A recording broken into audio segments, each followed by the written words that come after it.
Oh, the food tastes awful again. It's hard to enjoy it when you're so unhappy. Marrying you was a mistake, and being born into this family feels like another mistake. Having two sick people in the house is exhausting.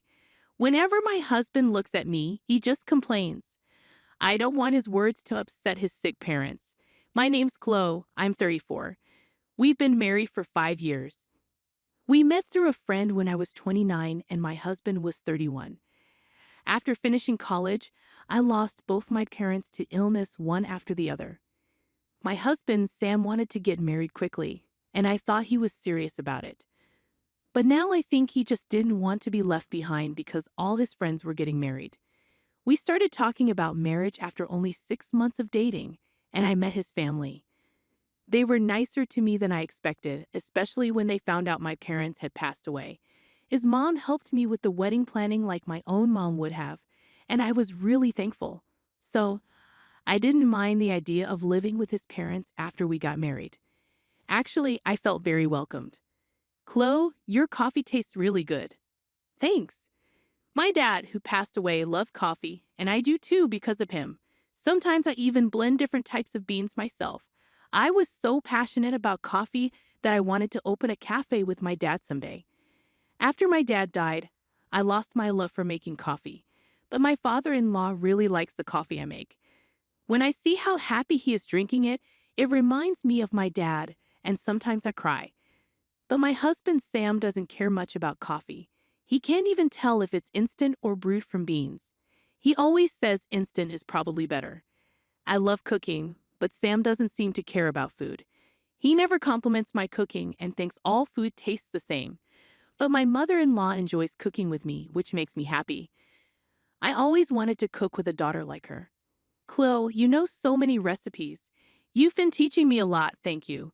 I love cooking with you every day. Sam didn't help with chores, but my in-laws always appreciated what I did. So married life was good. But 2 years ago, my mother-in-law got sick. She didn't need to go to the hospital, but she had to rest sometimes. Chloe, I'm sorry. I'm feeling better today, so I can help with chores a bit. Please take a break sometimes. I'm okay, don't worry about it. But Mom, Chloe is really good at housework. Sam, don't say that. Do you realize how much Chloe helps us every day? You can work without worry because Chloe is here. You should show some gratitude. Taking care of my husband's parents is something I'm grateful for. It's not hard for me to look after my mother-in-law, but it bothers me that Sam doesn't appreciate me. After my mother-in-law got sick, Sam started complaining about the house being gloomy. He began coming home late and working more on his days off. Then I noticed makeup on his clothes, lingering perfume, and other suspicious signs. When I confronted him, he admitted to having an affair. He said he met her at a bar where he went with colleagues because he didn't want to come home early and help with caregiving. I was shocked by his lack of guilt and the ridiculousness of his excuse for cheating. It made me angry and frustrated to think he was doing this while I was taking care of the house and his mother. But my father-in-law got really mad and scolded Sam, who seemed to feel really sorry at that moment. He said sorry and promised not to cheat again. So I decided not to divorce him. But honestly, I was more worried about leaving my sick mother-in-law than staying with Sam. I couldn't imagine Sam taking care of his mom, and I thought it would be hard for my father-in-law, who was still working, to do it alone. Then, when my father-in-law turned 65, he retired. On the day he retired, Sam was more interested in how much money he'd get from his dad's pension than appreciating his dad's years of work. It seemed like Sam was counting on getting some of his dad's pension, but his dad's answer was totally unexpected. I can't give you any money from my pension, he said. I'll only get enough to live on. What? So why did I put up with everything all this time, taking care of my mother-in-law and living with her? What are you talking about? You barely do anything to help your mom. Just living in the same house doesn't count as taking care of her. After that, Sam's mean words got worse. It seems he only acted sorry when caught cheating because he was hoping to get some of his dad's pension. I should have married a richer woman. This marriage was a mistake. Stop it, Sam. Chloe has been good to you. Shut up. My mom is just a bother. How can you talk about your own mom like that? This house is so sad. I'm stuck with a useless wife, a boring dad, and a bothersome mom. Even though his father-in-law warned him many times, Sam wouldn't listen, so he started working more, even on weekends. I can't help but think he's cheating again, just like before. But then my father-in-law fell in the garden and hurt his back badly, so he couldn't get out of bed. Taking care of my in-laws was hard, but they cared for me and always seemed sorry, so I didn't mind too much. But it bothered me that Sam wouldn't help at all. I'm sure my in-laws would be happier if their own son took care of them instead of me, who isn't related by blood. Sam, can't you help with your parents? Why should I? They're your parents, not mine. Can't you at least be nice to them? I got stuck with a bad wife, and now I'm stuck with bad parents too. I just can't catch a break. I can't help but think my in-laws are the real losers for having a son like me. I still have a feeling that Sam might be cheating, but I can't leave because my in-laws are sick. If I go, Sam will probably neglect them. I don't want to stay married to him, but I can't ask for a divorce because I worry about my in-laws. Then Sam said he was going to Hawaii for Christmas with his friends. You're going to Hawaii for Christmas? Yeah, I'm not spending my holiday in this sad house. I need a break in sunny Hawaii. Don't you want to stay here and spend Christmas with your parents? No way. Who'd want to spend their vacation here? Who I go with is none of your business. Is it a woman? Shut up. Why do you care? You're just like last time, denying everything. He must be cheating again. I wasn't surprised to find out, but I was disappointed in Sam's attitude. He didn't seem sorry at all. It hurt to realize he didn't see me as his wife. I work hard every day. I don't need constant fun. But Sam, we're married. Shouldn't we at least have some basic respect for each other? I don't see it that way. You're just here to take care of my parents, like a maid. That's awful. If you feel that way, let's get a divorce. Don't bother me, especially since you have nowhere else to go. Just stay quiet and do your job. I don't want to stay married to him after this. I want to say I'm okay with divorcing him and leave. I can handle it on my own. But now that my in-laws are both bedridden, I can't leave them. But taking care of them is hard, and I don't know how we'll manage if I leave. Even if I put them in a care facility, I don't know if they'll both get in right away, and it's expensive. Can their pensions cover it all? Even if I work, I don't know if I can earn enough. I have my own life to think about too. It's all really worrying. But after everything, I can't stay with my husband anymore. You're worried about Sam, right? Yes, it seems we raised our son wrong. I'm sorry for what he's done to you. You don't have to worry about us. Do what you need to do. That's right, Chloe. You should be free. But I can't just leave. I can't leave everything to Sam. My in-laws care about me so much, even more than their own health. Their words touch my heart, and I feel even more determined not to leave them. And while I stay quiet, my husband talks about his affair like it's no big deal. I'm going out with her again. I'll be back late. Huh? It's better to have dinner with her than look at my face, right? But you know I'm cheating, and you still won't leave. So you've basically accepted it, right? It's like you approve of the affair, but nobody has given approval. Staying here means you have. You're just holding on to me because you can't survive on your own. It's really pathetic that I can't even say anything back to my husband who says such hurtful things. I cry in frustration, but when my husband sees my tears, he just laughs even more. It's heartbreaking to see him like this. What am I doing? My in-laws keep apologizing to me for their son's behavior, but it's also painful to see them like that. Maybe it would be better if I wasn't here. Maybe because I'm here, my husband relies on me too much regarding his parents. But even if I feel that way, if my husband doesn't change, I'll regret leaving forever. There's no guarantee he'll change. Then, the day before Christmas Eve, my husband brought up divorce. I want a divorce. I prefer younger women. Huh? But you can stay here as a housekeeper, meaning things will stay the same.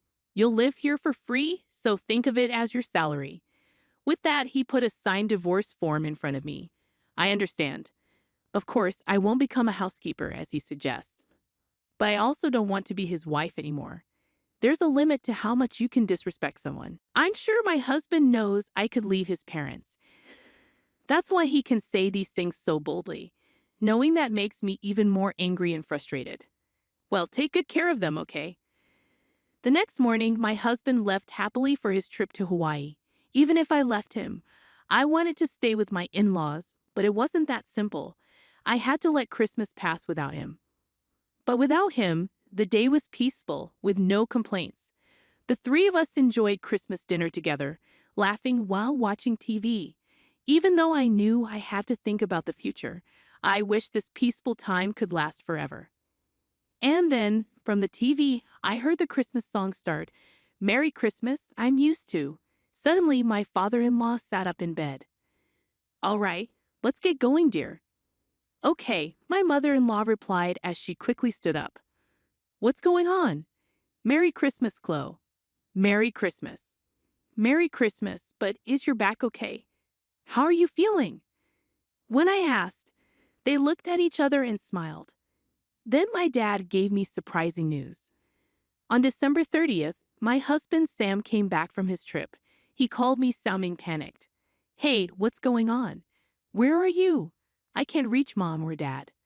"Well, your parents have been busy with Christmas stuff, so they're resting." "Where did you take them? Did you kidnap them?" "No way. They decided to go on their own. They were supposed to be unable to move. You took them without asking? They can move around just fine on their own." "What?" As soon as the Christmas song started, my in-laws stood up. Seeing my shocked face, my father-in-law said, "It's time for a fresh start," and laughed. Turns out his back pain had healed, and my mother-in-law had gotten better over the last 6 months. But because of Sam's mean words, my father-in-law made a plan. He told my mother-in-law about it, and she agreed. Since Sam got a job at a big company after college, he became more arrogant. He'd often stay out late, but they weren't too worried because he was single. When he married me, his parents hoped he'd settle down. But 2 years ago, when his mom got sick, he didn't take care of her and cheated on me. He acted sorry, but his dad sensed something wasn't right. As his dad's retirement neared, Sam started talking about the pension, showing his greed. They knew he was being fake just to get the money. But when Sam found out there was no pension, he showed his true colors. This confirmed his father-in-law's suspicions. Actually, his dad got more pension, but he didn't tell Sam because he knew Sam wanted it. If Sam had been nice to his mom and me, they would have shared the money with him, even without the pension. "It's sad it didn't happen that way," said his father-in-law sadly. When he fell and hurt his back, Sam said, "If you're bedridden now, you'll just be a burden." That made his dad stop seeing Sam as his son. So the parents decided to act like they were bedridden and make plans. He said sorry for causing me trouble. During that time, I noticed a "for sale" sign on our house. Why was it there? The meaning was pretty clear. Don't waste time. Our house was put up for sale. We moved out. What? I didn't know anything about this. Exactly. I don't want to live with you anymore, so I didn't tell you. My father-in-law bought a new house with his savings. The old house was supposed to be sold by a real estate agent, and we were supposed to leave by Christmas. But since we weren't going anywhere, we waited until yesterday when Sam left for his trip. It was funny how my father-in-law joked about moving when the Christmas songs played, but it felt like a new beginning for me too. All I had left to do was pack my stuff, which was easy.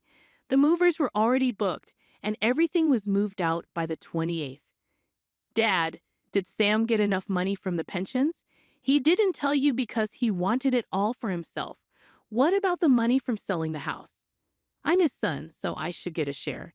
It's my right. Your dad is still alive, so it's not inheritance, right? But you know he's determined to spend all his money before he dies, so you won't get anything. He's still my dad. He doesn't want to be your dad anymore." "Oh, and don't worry. I've already started divorce proceedings. But he bought a new house. When Dad dies, it'll be mine." "Oh, the house my father-in-law kindly put in my name. There might be gift tax, but I think I can handle it with the property I'll get from you." "What?" This was the second time I caught my husband cheating, and he dumped all of his parents' care on me while he kept abusing me daily. I've been a homemaker for 5 years. With everything considered, I was told I'd get a fair share of our property. My father-in-law already talked to a lawyer about it. Your things are in storage, though there wasn't much. The lawyer has the key and will contact you later. Where am I supposed to go now? I don't know. Figure it out.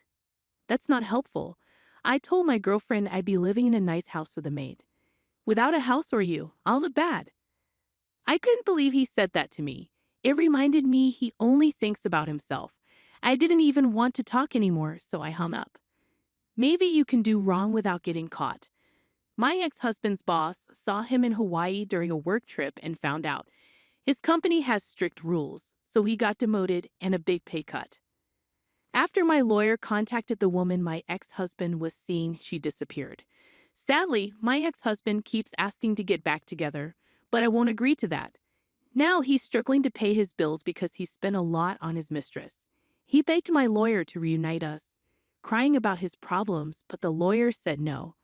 Then my father-in-law recorded my ex's verbal abuse, and the lawyer was upset, saying it wasn't okay. So it's no surprise my father-in-law bought an old house with good air.